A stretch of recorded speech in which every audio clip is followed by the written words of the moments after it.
اللہ تعالیٰ سے اپنا تعلق بنا کے رکھیں۔ ایک آدمی کسی کے ساتھ لڑائی کرے اور پھر مہمان کے طور پر وہاں چلا جائے تو کیا وہ مہمان نوازی کریں گے؟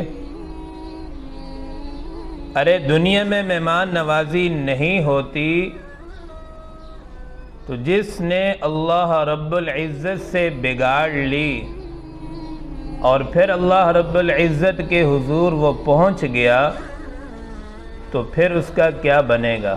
تو اس لیے ہمیں چاہیے ہم اللہ رب العزت سے اپنا تعلق اچھا بنا کے رکھیں جب ہم اللہ کے حضور پہنچیں تو تاکہ ہماری وہاں مہمان نوازی اللہ کے ہاں اچھی ہو۔